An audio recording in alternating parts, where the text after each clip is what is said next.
What is up, you beautiful bunch of savages? Today, we're going to be talking about some of the ghostly goings-on in the state of Colorado. Now, as some of you may or may not know, I don't necessarily believe in, or not believe in, aliens, ghosts, or lizard people. Even though recent developments have made that last one increasingly more likely, we're going to be talking about some of the weird and creepy places around Colorado and my experiences with them.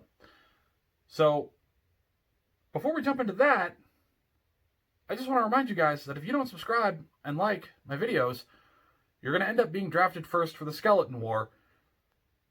And that's going to be rough.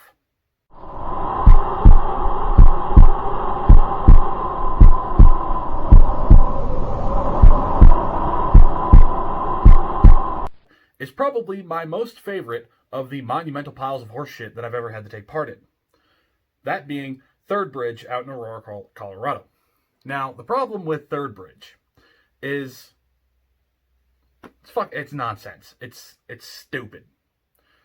Third Bridge was apparently the location of a Native American massacre committed by the United States government at some point.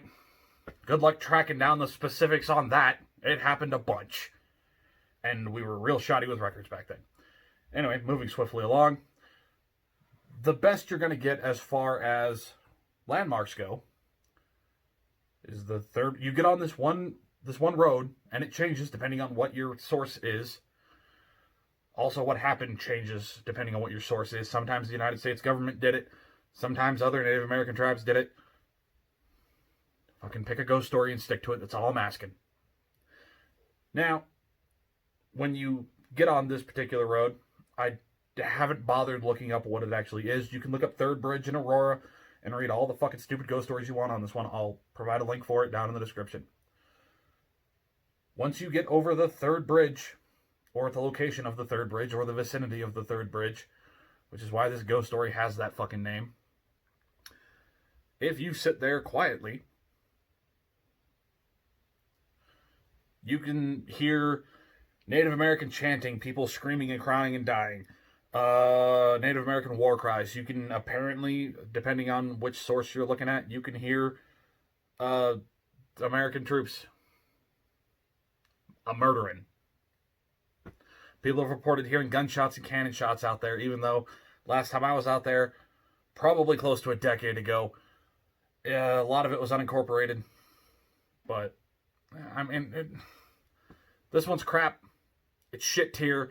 That's why it's at the bottom of the list. Okay? I'll provide a link if you want to go and try and read something that thinks it's spooky and really isn't. But, I mean, hey. It's up to you. Now, the next one that we have on deck is actually a little bit more fun and makes a little bit less sense, but is actually still kind of more fun. And that one happens to be Riverdale Road in Thornton, Colorado. This one has actually been in, like, the news. I don't buy it. But that's because I didn't get to see anything cool or spooky or fun happen.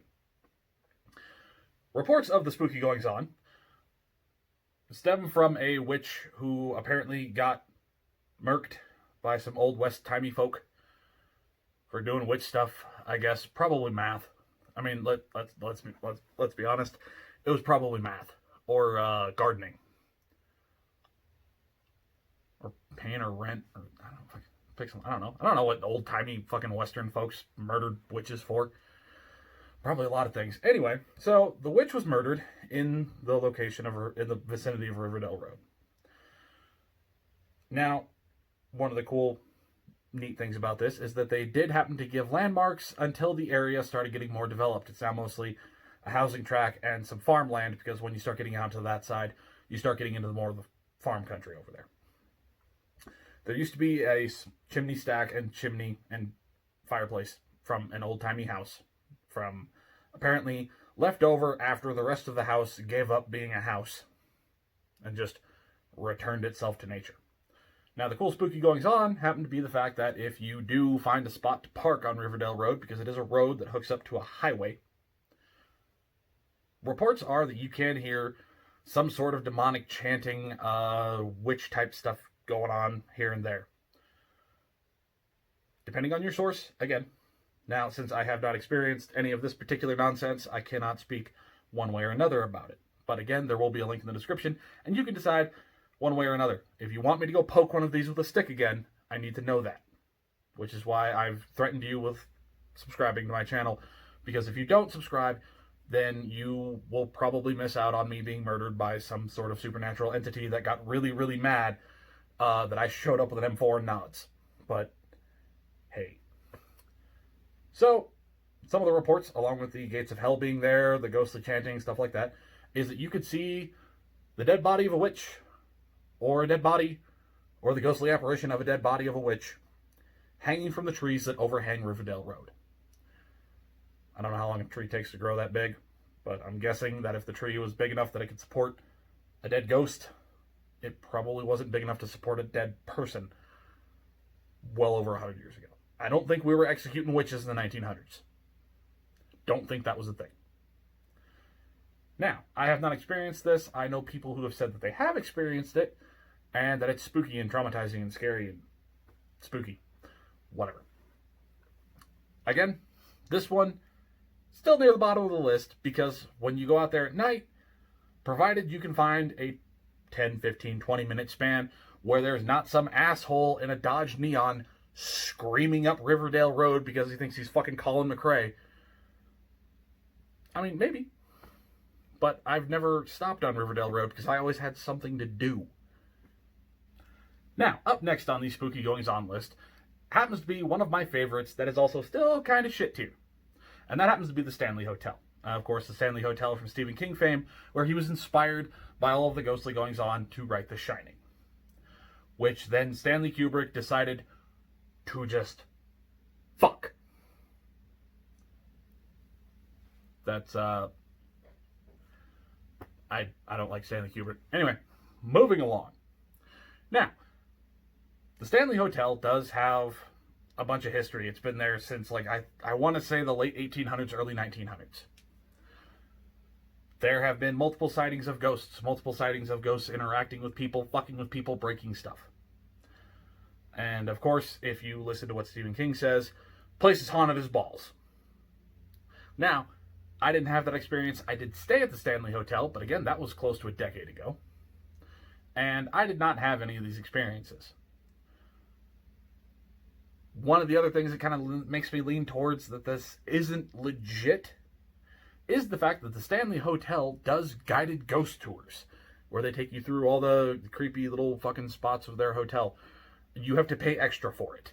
Like, you have to rent your room and then pay for the ghost tour, which I think is kind of horseshit. I already paid for a hotel room in a shit tier hotel. It's not really even all that fancy, and y'all charge a boatload for a fucking room. Okay, I could stay literally anywhere else. Like, fucking Motel 8 had better rooms, okay?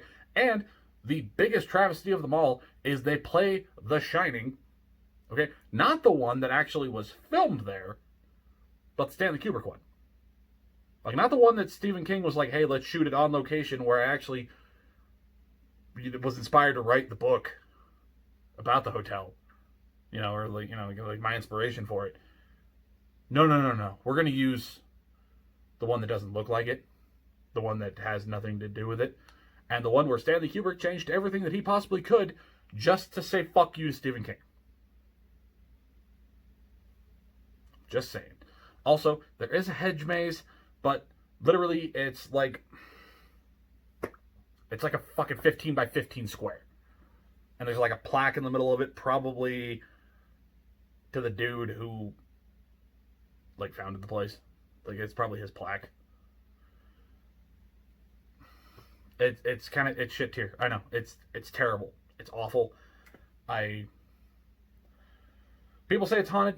If you want to drop the $200 or $300, you can buy the Groupon and probably get it for significantly cheaper, and then you don't have to deal with spending a whole bunch of money to be forced to watch The Shining 24 hours a day, because they do that. They have one dedicated TV channel that just plays The Shining, like 24/7. The end credits fade out and the opening credits fade in. There's no break. Now, we're going to move on to, by far, my favorite of all of these, which happens to be Gold Camp Road. Now, the story behind Gold Camp Road is that back in the 80s, and again, this is an urban legend, Still pretty spooky. Mucho spooky for our Hispanic viewers. Anyway, it's back in the 1980s. At some point, there was a bus route, school bus, that started on one side of Cheyenne Mountain down in Colorado Springs, went up the mountain, through a series of tunnels, down the other side of the mountain, picked up a bunch of little school kids for their day at school, and then went back up the mountain, back through a series of tunnels, and down to the other side where the school was. And unfortunately, because this is a thing, and we're talking about it, some of you may have been able to put together the fact that this did not happen. Talking about the school part, like getting to school, going to school that day.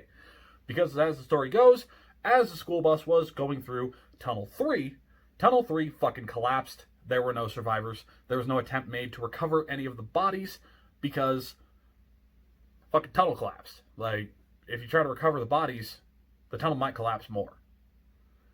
I don't know. I mean, that'd be my theory. Like, they're already dead. They're already buried. Like, we just cut out like 3 middlemen here. Okay? Like, just let them be. Now, Tunnel 3 is not where all of the action takes place. That's actually Tunnel 2. Because you can't go in Tunnel 3 because it's fucking collapsed. Shocking. Now, because of this, when people happen to go to Tunnel 2, or get within the vicinity of Tunnel 2, apparently spooky goings-on start to occur.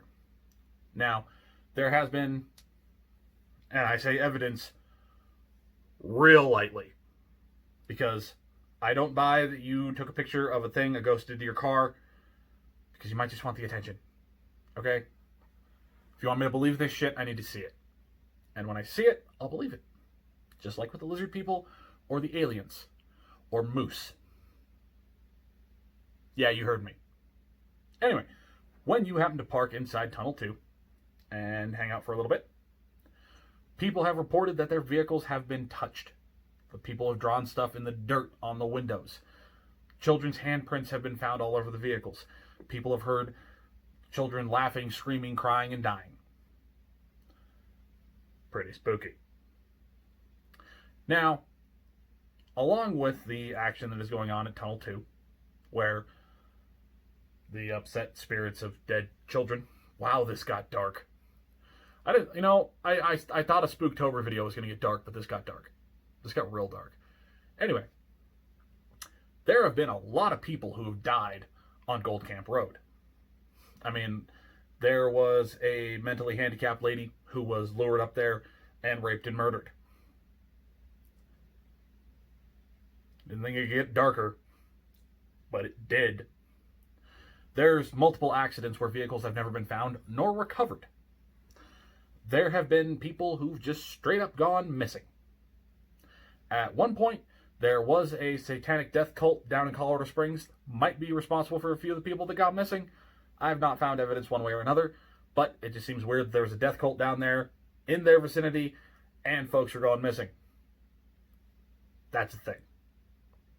Now, my favorite part about the Gold Camp Road story is one part in particular. It is entirely possible, I say that lightly, bear with me. It is entirely possible that in your journey up to Gold Camp Road looking for Tunnels 3 and Tunnels 2, that the road will just not be there.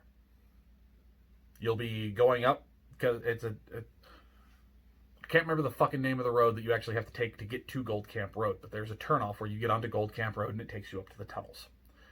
There is a logical explanation. You just missed your fucking turn. There is the more spooky explanation that some dead witch, ghost, apparition, poltergeist, demon, Pazuzu showed up and did some magic, and now the road is simply not there. Because it is incredibly easy to get lost on those hills, and 95% of that drive, there was a sheer drop on one side, if not both, that, I mean, you could fall down there, man, and no one's ever going to find you. Like, ever. Now, I especially like that part, because on my way up there, my map, which I'm pretty good at that, pretty good at map stuff, said my turn should be right here. It should be 5 miles up this road. It's not. There's nowhere for me to turn. There's no goat trail, there's no jeep trail, there's no hiking trail, there's nothing. There's national forest. And then there's the fact that my GPS froze when I was about 3.5 miles out. Which is also particularly weird because I've driven through areas where I don't have cell phone reception, and as long as I had my GPS loaded before I entered that area, my GPS kept up. Now again, you can get real lost on those mountain roads, and it's entirely possible you ain't going to come out the other side. Which is why the Gold Camp Road one is by far my favorite. Now, if this isn't your bag, I'm going to be having more stuff like this. Probably might continue the series for Spooktober. Haven't decided yet, but I probably will. Now, if you do happen to have any offerings of creepy, spooky ghost places, I can go. And, you know, if you want to try and get me murdered by a ghost, I'll go poke it with a stick. I'll go poke a ghost place with a stick. I don't give a fuck. What? Okay, yeah, I was going to say, what's the worst that could happen? I could die. But is that really the worst thing that could happen? It would be a relief to shuffle off this mortal coil. Now, as you may have been able to tell, I am not the greatest at telling ghost stories. Now, if you do want me to cover any of these more in depth with more articulated sources, other than stuff that I could just gleam off Google and throw into this video for your Spooktober initiation. That was weird. I don't know why I did that. Anyway, just throw it on in there. Like, comment, subscribe, send me death threats. It's free. But yeah, I'm always looking for spooky places to go, as long as you can give me an actual spooky location and not a grid coordinate in the woods.